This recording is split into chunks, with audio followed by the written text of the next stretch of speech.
जय Hind. The Bihar teachers history makers मेरा mobile मेरी शिक्षा प्लेटफॉर्म पर आप सभी का स्वागत है। आज हम प्रश्नावली 11.1 का आखिरी प्रश्न यानी कि 7वां प्रश्न हल करेंगे। एक समकोण त्रिभुज की रचना कीजिए जिसकी भुजाएं कर्ण के अतिरिक्त 4 सेंटीमीटर व 3 सेंटीमीटर लंबाई की हो। फिर एक अन्य त्रिभुज की रचना कीजिए जिसकी भुजाएं दिए हुए त्रिभुज की संगत भुजाओं की 5/3 गुनी हो। मतलब कि हमें एक समकोण त्रिभुज की रचना करनी है। अभी तक हमने समकोण त्रिभुज की रचना नहीं की थी, ठीक है, जिसमें हमें कर्ण का माप नहीं लेना है, सिर्फ हमें आधार और लंब का माप लेना है जिसका लंबाई हमें दिया हुआ है 4 सेंटीमीटर व 3 सेंटीमीटर। तो हल करते हैं। सर सबसे पहले हम क्या करेंगे, एक 4 सेंटीमीटर की अपनी रेखाखंड लेते हैं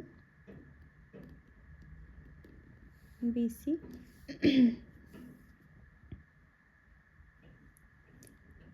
ये 4 सेंटीमीटर की हमारा BC हो गया, ठीक है। अब यहाँ से हम अपना एक 90 डिग्री का कोण लेंगे जो किसके बीच में होता है, 60 और 120 के बीच में। तो सबसे पहले हम एक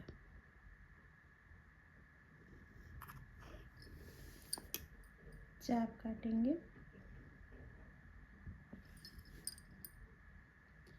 फिर यहाँ से एक चाप काटेंगे, ये 60 डिग्री मिला हमें, और यहाँ से काटेंगे तो 120 डिग्री। फिर यहाँ से ऐसे चाप ले लेते हैं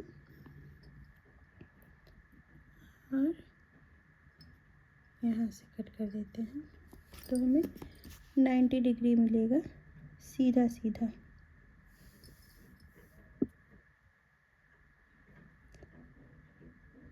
ये मिला हमें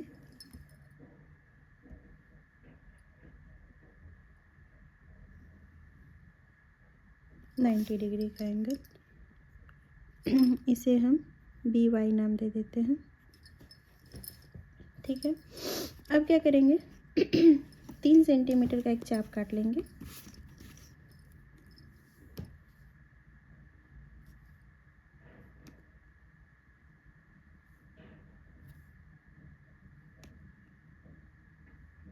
ये रहा हमारा 3 सेंटीमीटर। इसको हम लोग C से मिला देंगे। इस बिंदु को C से मिला देंगे, इसका नाम रख देते हैं A। अब पहले की तरह ही जैसे हम लोग नीचे की तरफ न्यून कोण बनाते थे वही काम इधर भी करेंगे। नीचे की ओर न्यून कोण बनाती हुई एक किरण BX लेंगे। मैंने थोड़ा लंबा लिया है क्योंकि इसे हमें 5 भागों में बांटना है, ठीक है। अब बराबर बराबर 5 भागों में इसे बांट देते हैं।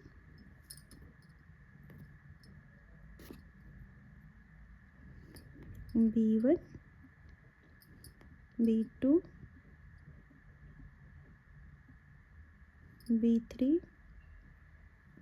B4 व B5, ठीक है। नाम लिख देते हैं B1 B2 B3 B4 B5। नीचे हमारा क्या है, हर में 3 है, तो हम लोग B3 को C से मिला देंगे, B3 को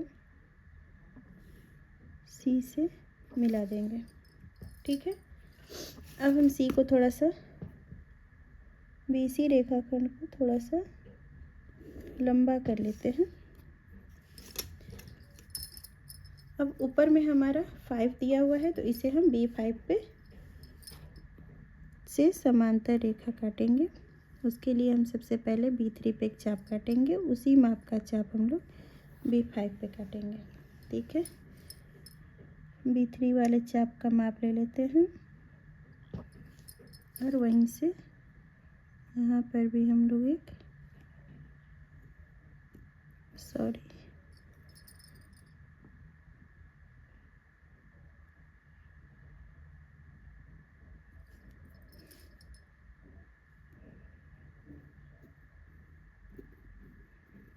ये मिल गया हमें कटान बिंदु। ये मिल गया हमें कटान बिंदु। इसे हम B5 के से समानांतर BC रेखाखंड पे खींचेंगे जो C डैश पे प्रतिच्छेद करेगी। वही काम हम लोग ऊपर में भी करेंगे। C पे एक चाप काटेंगे, फिर C डैश पे एक चाप काटेंगे, इसका माप ले लेंगे।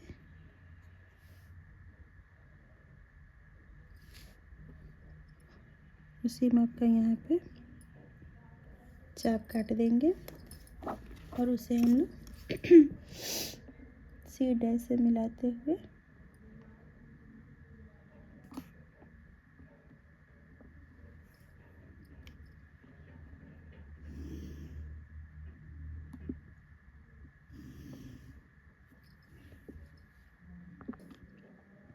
इसे हम पेन से कर लेते हैं ताकि अपनी BY रेखा को थोड़ा सा और बढ़ा लेते हैं।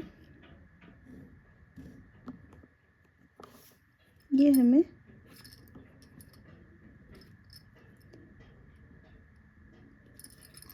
A डैश प्राप्त हुआ। ठीक है, इस प्रकार से हमें A dash B C dash बिंदु प्राप्त हुए। आइए इसका हम रचना देख लेते हैं। रचना के चरण इस प्रकार से हैं। एक 4 सेंटीमीटर लंबाई का एक रेखाखंड BC खींचा। देख सकते हैं 4 सेंटीमीटर लंबाई के, लिख सकते हैं यहाँ पे ये 4 सेंटीमीटर और ये 3 सेंटीमीटर। B से 90 डिग्री का कोण बनाया जिससे किरण BY प्राप्त हुआ। B से 90 डिग्री का कोण बनाया जिससे किरण BY प्राप्त हुआ। A को C से मिलाया जिससे त्रिभुज ABC प्राप्त हुआ। A को C से मिलाया जिससे त्रिभुज ABC प्राप्त हुआ। BC से शीर्ष A की दूरी और न्यून कोण बनाती हुई A किरण BX खींची। BX पर 5 बिंदु B1, B2, B3 और B4 इस प्रकार अंकित किए कि B1 equal to B1 B2 equal to B2 B3 equal to B3 B4 equal to B4 B5 हो। देख सकते हैं आप। B3 C को मिलाया। रेखा B3 C के समांतर बिंदु B5 से होकर जाने वाली व एक बढ़ाए गए रेखाखंड BC को बिंदु C डैश पर प्रतिच्छेद करती हुई एक रेखा B5 C डैश खींची।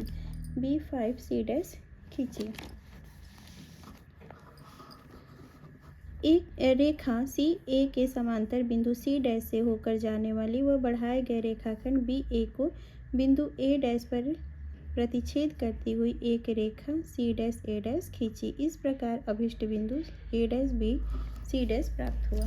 देख सकते हैं यहाँ से C डैश A डैश खींचे जिसे बिंदु A dash B C dash प्राप्त हुआ।